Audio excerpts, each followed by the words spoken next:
Bapa di surga, kami hendak mendengar dan merenungkan firman-Mu. Kami mohon Roh Kudus hadir, urapi hamba-Mu, agar hamba-Mu dapat menyampaikan firman-Mu menurut pengajaran Alkitab saja. Urapi anak-anak-Mu untuk membaca, untuk mendengar, untuk menyimak dan mengerti pengajaran ini. Dan biarlah Roh Kudus sumber pengetahuan dan pengajaran yang tertinggi akan memimpin kami semua untuk memperoleh pengetahuan yang benar, hikmat yang sejati, dan kehidupan yang berkenan kepadamu. Dalam Kristus kami berdoa. Amin. Silakan duduk. Mari kita buka Kejadian 22 ayat 1 sampai 18. Kejadian 22 ayat 1 sampai 18. Karena ditayangkan di layar, kita baca bergantian. Di sini nggak ada yang buta huruf kan? Kejadian 22 ayat 1 sampai 18. Saya baca menurut Alkitab Terjemahan Baru edisi 2. Yang ditayangkan ini edisi 1 ya. Sudah 2? Masih 1, oke. Setelah semua peristiwa itu Allah menguji Abraham. Ia berfirman kepadanya, Abraham. Lalu sautnya, ya Tuhan.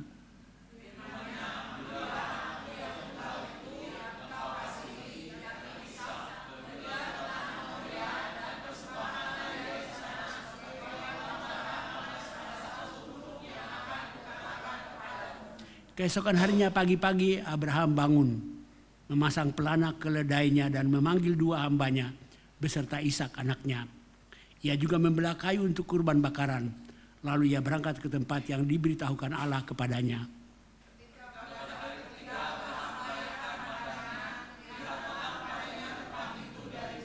Abraham berkata kepada kedua hambanya, tinggallah kamu di sini dengan keledai ini. Aku beserta anak ini akan pergi ke sana. Kami akan beribadah, lalu kami akan kembali kepadamu.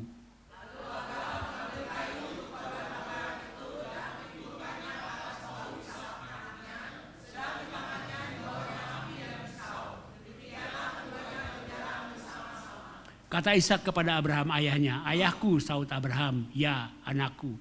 Ishak bertanya, di sini sudah ada api dan kayu, tapi di mana anak domba untuk kurban bakaran?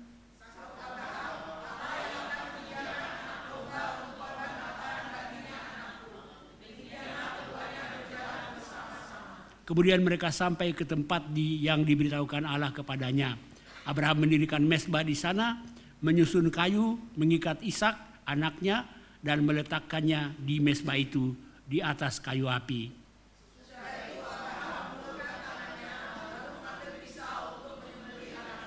Namun berserulah malaikat Tuhan dari langit kepadanya, Abraham, Abraham, sautnya, ya Tuhan.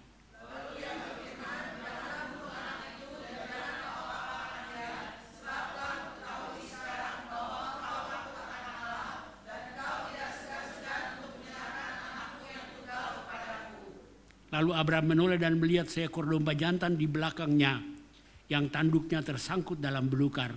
Abraham mengambil domba itu lalu mempersembahkannya sebagai kurban bakaran pengganti anaknya.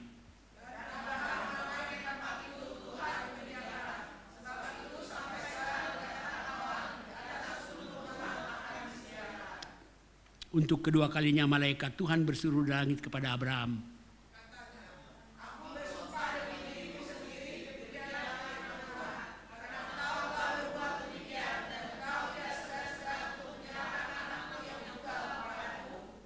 Aku akan memberikan engkau berlimpah-limpah dan aku akan memberkati engkau berlimpah-limpah dan membuat keturunanmu sangat banyak seperti bintang di langit dan seperti pasir di tepi laut. Keturunanmu itu akan menduduki kota-kota musuhnya.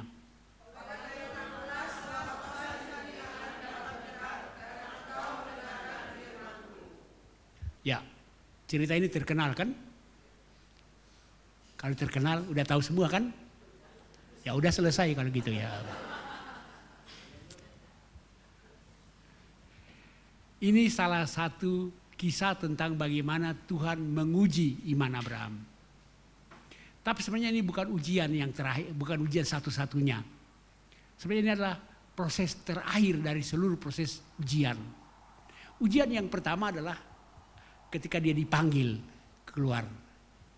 Ya. Tuhan bilang, keluarlah dari kampungmu, rumah bapamu.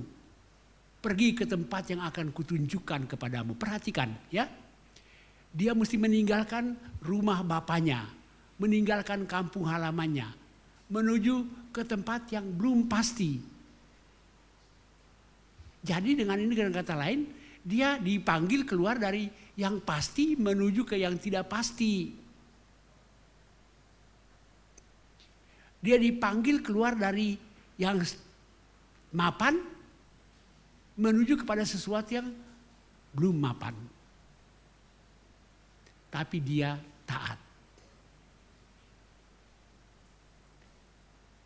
Yang kedua, Tuhan berjanji bahwa keturunannya akan sangat banyak. Dan itu adalah anak kandungnya sendiri. Padahal mereka udah tua. Sarah sudah menopause. Abraham sudah, kalau perempuan menopause, laki-laki andropause. Secara logika masih bisa punya anak enggak? Enggak. Tapi Abraham percaya, walaupun sempat ragu. Sehingga atas usul Sarah, diambillah Hagar kan? Dan lahirlah Ismail itu. Dan yang terakhir adalah, toh pada akhirnya dia dapat Ishak. Nah, lalu Tuhan bilang, sekarang bawa anakmu, persembahkanlah di gunung Moria.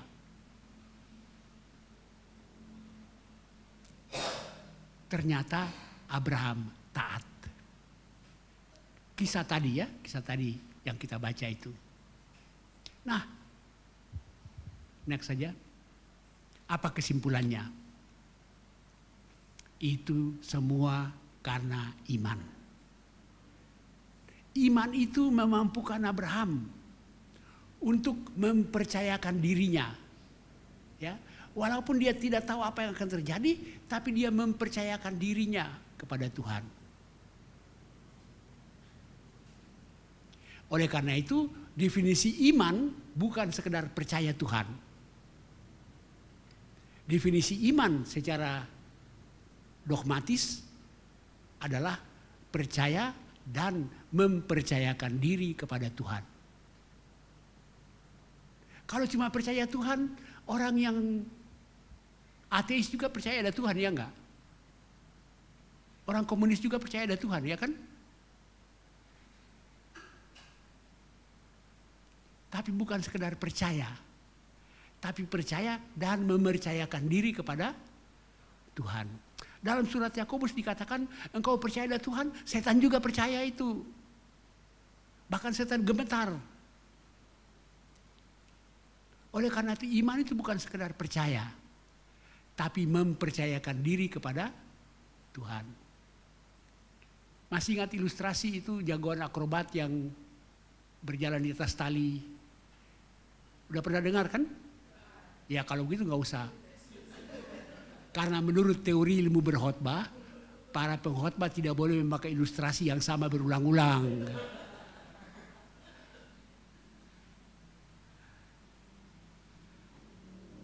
Percaya dan mempercayakan diri kepada Tuhan. Kalau bukan percaya, sekedar percaya saja, orang yang malas kerja juga percaya. Penjahat-penjahat juga dalam hatinya dia percaya ada Tuhan. Tapi belum tentu mereka mempercayakan diri kepada Tuhan. Nah, Abraham percaya. Bukan sekedar percaya Tuhan ada, bukan. Tapi dia percaya dan mempercayakan diri kepada Tuhan. Itulah definisi iman. Dan mempercayakan diri itulah next yang memampukan Abraham. Ya. Jadi pada satu sisi, ya, Iman itu membuat Abraham itu berani melepaskan yang pasti menuju kepada yang tidak pasti. Iman itu memampukan orang untuk melepaskan sesuatu yang sudah mapan menuju kepada yang tidak mapan.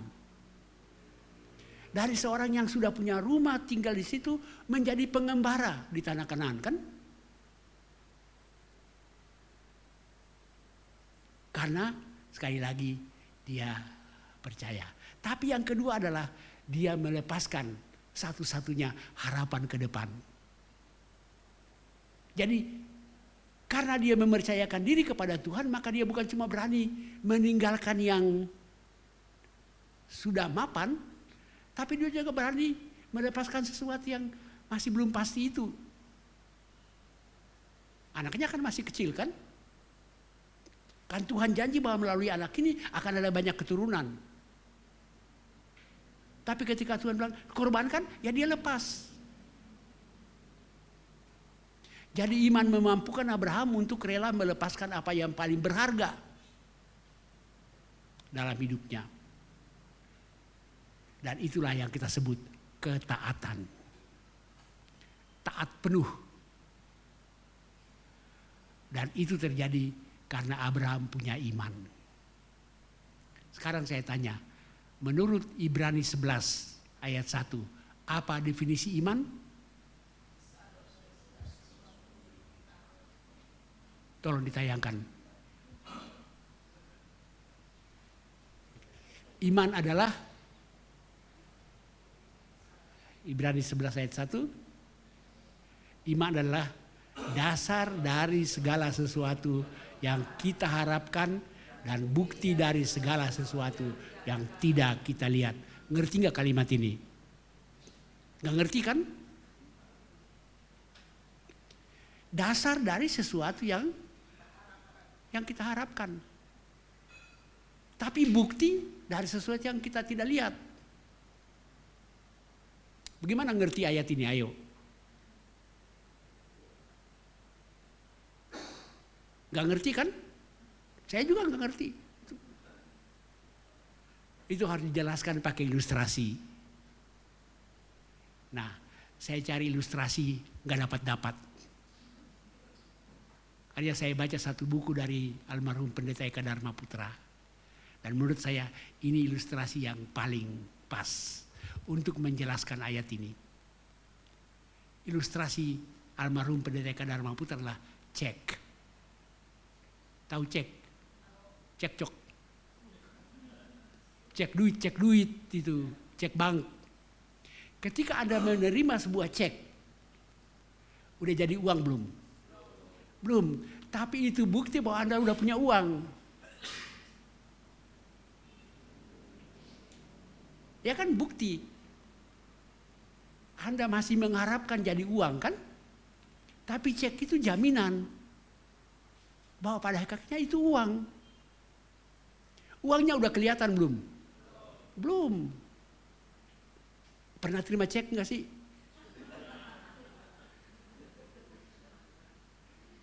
Oh saya berapa kali terima cek loh. Gede-gede loh gitu.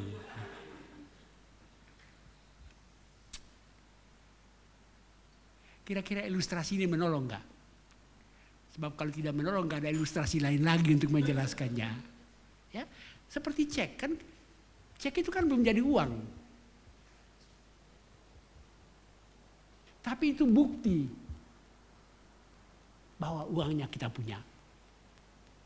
Itu iman.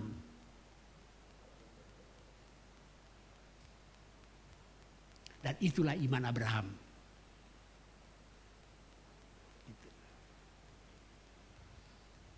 Oleh karena itu sekali lagi dikatakan iman itu memampukan kita untuk melepaskan hal-hal yang pasti menuju kepada hal-hal yang tidak pasti. Iman juga memampukan kita untuk sekalipun sesuatu yang belum kelihatan, kita berani menempuhnya.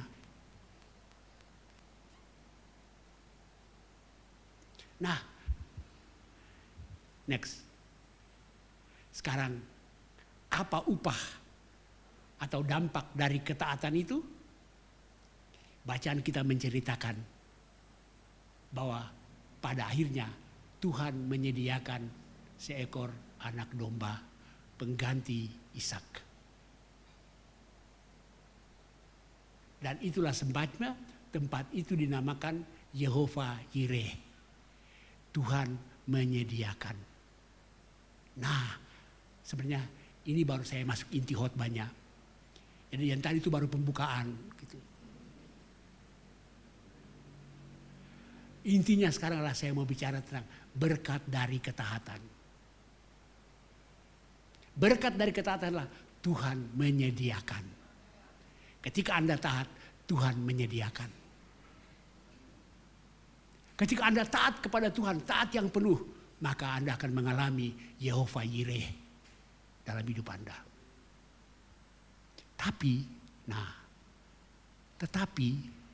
apa tetapi? Sama aja. Seringkali kita salah paham tentang Yehova Yireh itu. Tuhan menyediakan, artinya apa sih yang kita pingin Tuhan sediakan. Butuh mobil Tuhan sediakan, butuh rumah Tuhan sediakan, butuh istri kedua, Tuhan sediakan. Apa betul begitu? Enggak. Memang Tuhan sediakan, tapi yang Tuhan sediakan itu untuk Tuhan. Domba yang Tuhan sediakan itu buat siapa? Untuk dipersembahkan bagi Tuhan. Bukan domba itu disediakan bagi orang pulang bikin sate atau gulai domba. Enggak. Tuhan menyediakannya untuk dipakai bagi Tuhan. Itulah makna dasar dari Yehova Yireh. Tuhan menyediakan sesuatu bagi kita agar kita pakai itu bagi Tuhan.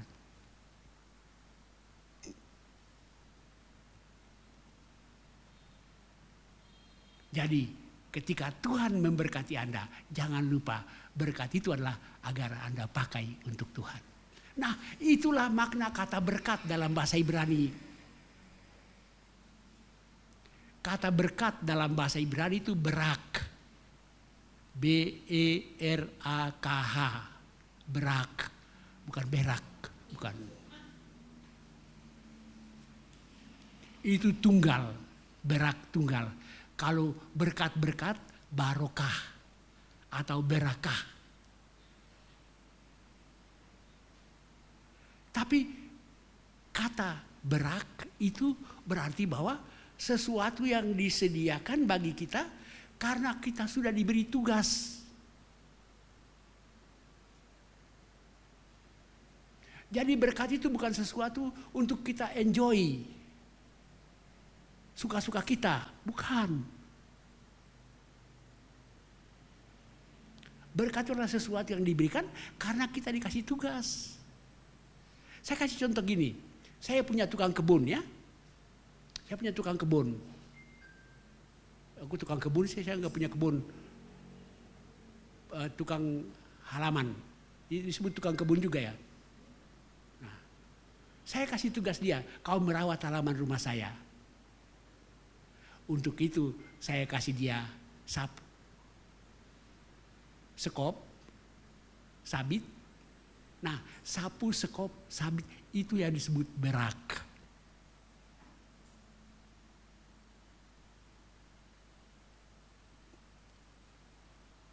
Ngerti nggak? Ngangguk kalau gitu.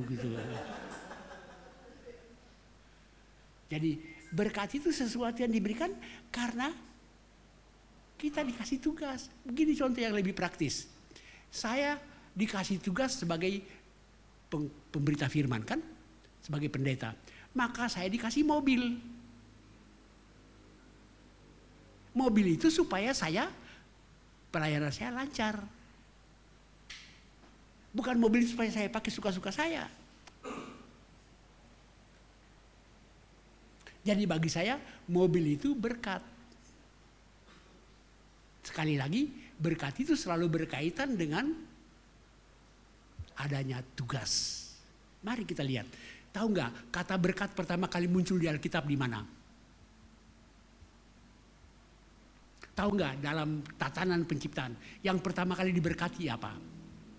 Mari kita buka Kejadian pasal 1.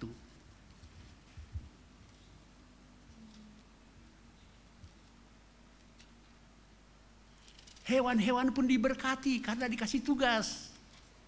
Ya. Kejadian 1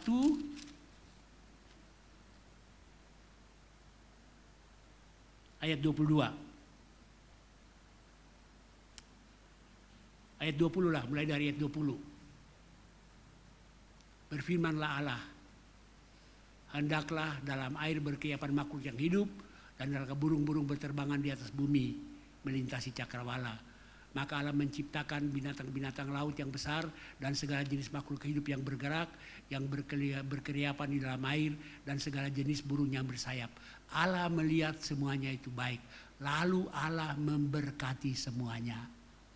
Firman-Nya, berkembang biaklah dan bertambah banyaklah serta penuhilah air. Jadi yang diberkati pertama itu ikan dan burung.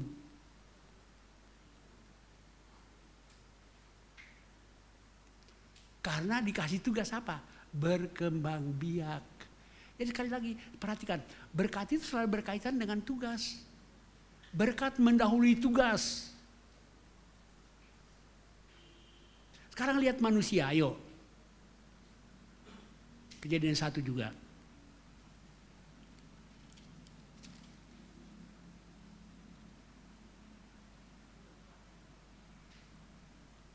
Ayat 27.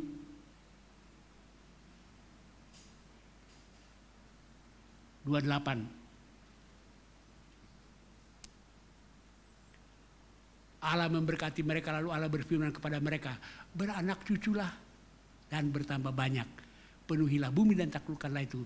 Berkuasalah ikan-ikan di laut dan burung-burung di udara. Ya kan? Berkat mendahului tugas.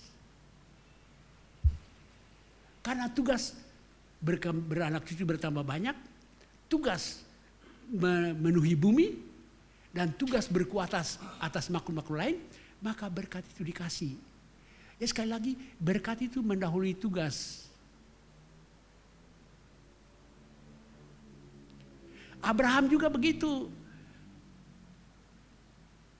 Setelah Tuhan bilang begini ya, aku akan memberkati engkau menjadikan engkau bangsa. Pernah baca nggak berkat Abraham? Kejadian 12, ya kan? Olehmu semua bangsa di bumi akan beroleh berkat. Ya. Diberkati dulu karena dikasih tugas bahwa dia akan menjadi berkat bagi semua bangsa. Jangan kita salah paham tentang berkat ya. Seringkali kita pahami berkat itu sesuatu yang diberikan agar kita enjoy. Bukan. Secara teologis. Berkat adalah sesuatu yang diberikan karena kita dikasih tugas.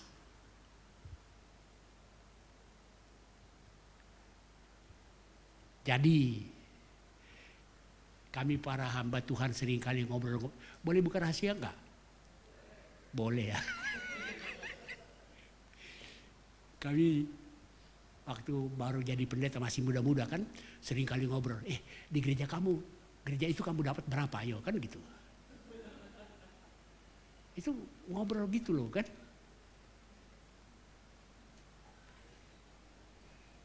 Kalau di sini nggak usah tanya, sudah tahu saya dapat berapa gitu.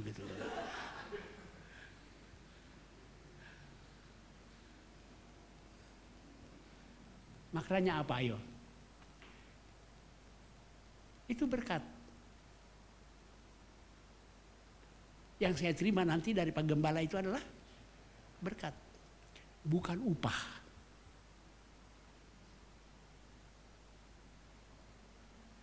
Pada satu waktu sebuah majalah Kristen sudah tidak terbit lagi ya, udah lama sekali.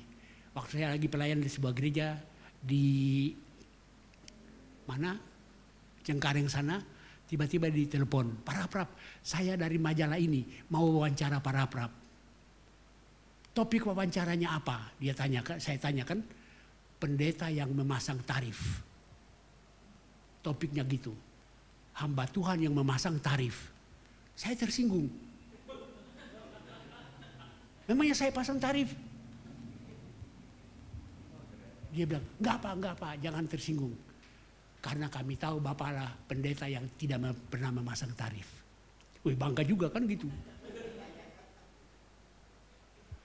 Akhirnya dia wawancara saya di satu gereja yang lain ketika saya berkhotbah, dia hadir, lalu habis kebaktian dia wawancara. Apa pendapat Bapak tentang pasang tarif? Saya tidak pasang tarif. Saya tidak tahu alasan mereka pasang tarif. Mungkin saja ada alasan yang masuk akal, tapi saya tidak mau campur. Tapi kenapa Bapak tidak pasang tarif? Begini, saya bilang. Kalau saya dipanggil melayani, itu tugas saya. Selama saya mampu, saya melayani karena itu tugas saya. Tapi tugas yang manggil saya apa? Ya, mendatangkan saya dengan selamat dan memulangkan saya dengan selamat kan? Kalau saya melayani nggak dikasih apa-apa, saya tidur di situ kan gitu. Ini hanya ilustrasi ya, untuk menjelaskan bahwa saya melayani itu adalah tanggung jawab saya. Tapi Anda yang memanggil saya punya tanggung jawab juga. Di sini dari sudut itu kita lihat tanggung jawab. Dan masing-masing melakukan tanggung jawabnya menurut apa yang Tuhan kasih kan. Kemampuan gereja itu segitu. Saya terima. Kok jadi curhat sih?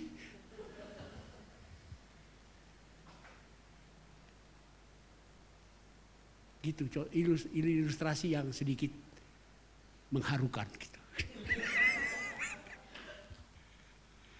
Tapi itulah berkat ya. Tuhan menyediakan. Sekali lagi, jangan disalahpahami. Tuhan menyediakannya untuk kita pakai bagi Tuhan. Nah, ketika Anda punya penghasilan, itu berkat bukan? Itu berkat. Lalu Anda harus pakai untuk Tuhan. Apa artinya pakai untuk Tuhan? Begitu gajian kasih semua ke gereja? Miskinlah kau. Bukan. Pasti ada standar kan, persepuluhan misalnya kan. Next itu ya. Contohnya lah persepuluhan. Apa beda persepuluhan dengan pajak?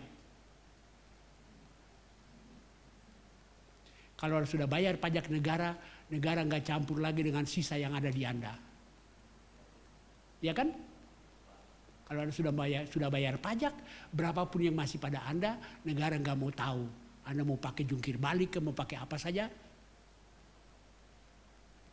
Beda dengan persepuluhan.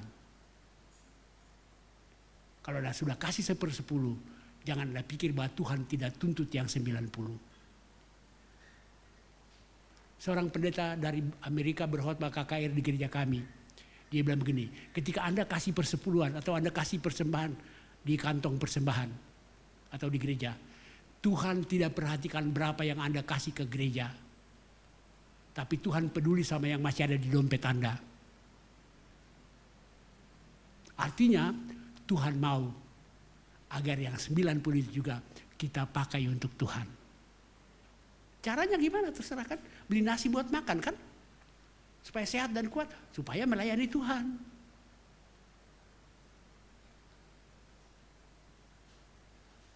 Dan seterusnya kan? Akhirnya sebenarnya berapa? Bukan 10% untuk Tuhan, 100% akhirnya untuk Tuhan.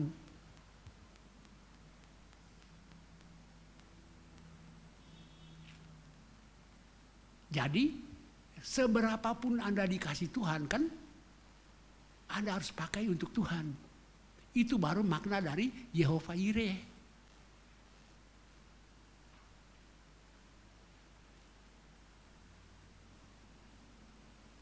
Karena anak domba yang dikasih Tuhan itu akhirnya dipakai untuk dipersembahkan bagi Tuhan.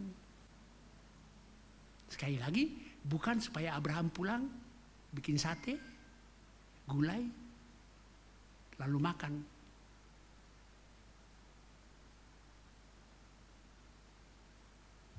Gitu. Nah, next. Dengan kata lain, ketaatan penuh. Abraham taat penuh. Ya. Abraham itu taat penuh, bukan taat setengah-setengah. Dia tidak hanya taat waktu dipanggil meninggalkan rumah bapaknya, tapi juga dia taat ketika Tuhan menyuruh mengorbankan satu-satunya anak. Itu taat yang 100% kan? Gitu.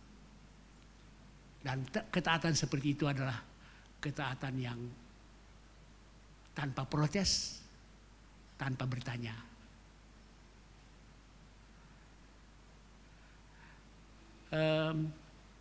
Tidak berarti bahwa kita taat buta ya. Bukan. Saya pakai ilustrasi gini, ya. Sejak istri saya meninggal, saya tidur bersama dengan cucu saya.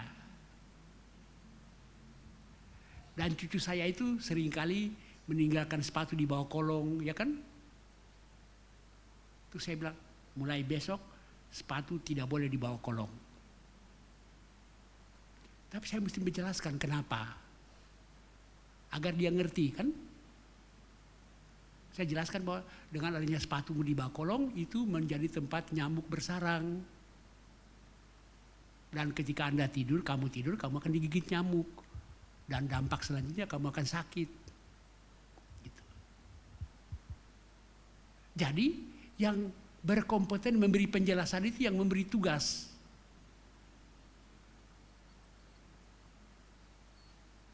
Susah ya?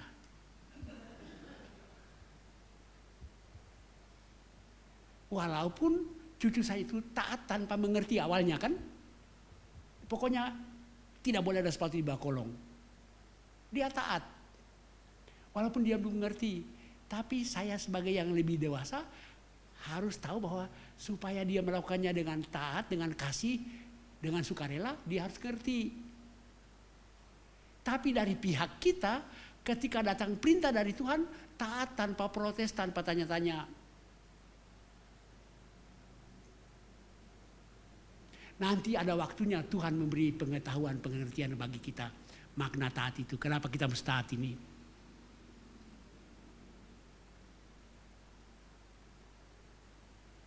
Makanya ketaatan penuh berarti kita rela dan berani berkorban. Melepaskan apa yang Tuhan tuntut dari kita. Next. Pasti ada upah kan? Seperti yang sudah jelaskan tadi. Bahkan sesudah anak domba itu selesai, dalam ayat yang selanjutnya, ayat terakhir yang kita baca tadi, Tuhan mengulangi janji berkatnya kan? Bagi Abraham. Nah, seringkali kita bisa bertanya gini, saya sudah taat tapi kenapa saya enggak mengalami berkat Tuhan? Maka kita mesti introspeksi diri. Mungkin saja menurut kita taat sudah mutlak, sudah penuh, tapi belum bagi Tuhan. Saya pernah baca sebuah ilustrasi itu bilang begini, ketika pemanah menarik busur kan, kalau busur itu manusia, atau bisa punya perasaan, dia bilang cukup sudah, saya sudah hampir patah kan. Tapi pemanah yang tahu bahwa belum cukup. Belum mencapai tingkat maksimal di mana dia bisa meluncurkan anak panah dengan total. Menurut kita taatnya sudah kan, tapi menurut Tuhan belum. Makanya kita mesti terus introspeksi diri. Bisa juga taat kita itu taat yang sederhana-sederhana. Tapi juga bisa terjadi kenapa kita tidak merasakan punya berkat. Karena sebenarnya Tuhan sudah kasih berkat, tapi yang kita pingin berkat yang lain.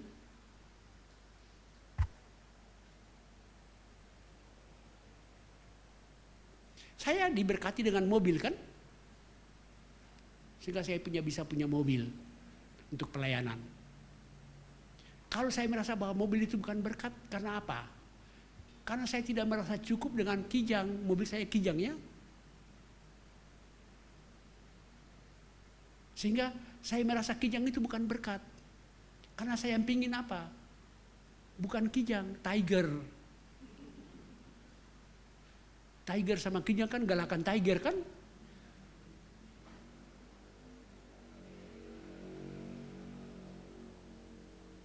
Itulah sebabnya ketika kita menerima sesuatu kita sadar ini Tuhan kasih, ini berkat Tuhan. Tinggal saya harus mempergunakannya sesuai dengan misi yang Tuhan percayakan bagi saya. Gitu. Jadi tidak ada ketaatan yang tanpa berkat. Ada berkatnya. Karena begitu kita taat, Tuhan adalah bagi kita Yehova Jireh.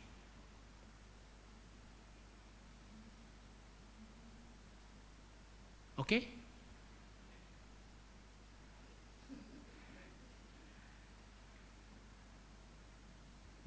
Terakhir ya. Ketaatan kita itu ketaatan dari dalam ya, itu dari dalam. Bukan dari luar. Bukan faktor luar yang mempengaruhi ketaatan kita. Tidak. Susah atau senang, kalau kita adalah orang yang taat, maka kita tetap akan taat. Seringkali kita taat tapi taat bersyarat. Taat yang bergantung pada orang lain. Ada ayat yang bilang begini, sedapat-dapatnya kalau hal itu bergantung kepadamu, hiduplah dalam perdamaian dengan semua orang. Pernah baca ayat itu kan? Ada di mana? Di Alkitab, gitu aja gitu. Maksudnya begini, kalau kita musuhan sama orang kan, kita punya persoalan sama orang, kita mau damai, tapi kita bilang, kalau dia belum mau, gua gak mau juga kan? Enggak. Itu berarti kedamaian kita bergantung pada orang lain. Bukan. Begitu juga taat, ya. Kita taat bukan karena faktor di luar diri kita. Abraham taat bukan karena tanah Kanaan yang nanti subur, bukan ya. Tapi karena dia secara dari dalam mempercayakan diri kepada Tuhan. Next. Karena itu saya mau mengakhiri dengan satu kutipan yang bunyinya gini, Tuhan tidak butuh bantuan kita. Tuhan hanya butuh ketaatan kita. Ya. Kalau kita taat, maka Tuhan akan pakai kita. Jadi selamat taat.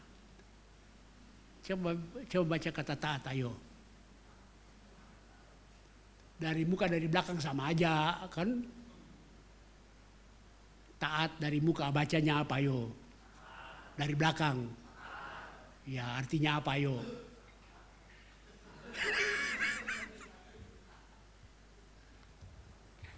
Artinya taat itu nggak bisa direkayasa, bisa diubah-ubah. Dari muka dari belakang, kalau taat ya taat gitu. Itu ilustrasi aja. Karena taat dalam bahasa Indonesia begitu, dalam bahasa Inggris lain. Ya udah.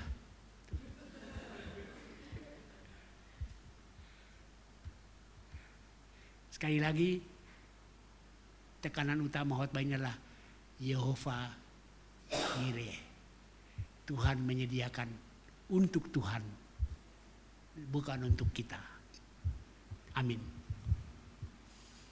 Bapa di surga, hamba-Mu sudah mengajarkan firman-Mu, Roh Kudus menumbuh kembangkan setiap pemahaman yang telah diterima, dan biarlah itu menjadi berkat bagi kami, khususnya dalam menjalani kehidupan kami sebagai anak-anak-Mu yang taat kepada-Mu. Dan kami percaya dalam ketaatan itulah kami akan mengalami Tuhan yang menyediakan segala hal bagi kami, dan itulah berkat bagi kami. Dalam Kristus kami berdoa. Amin.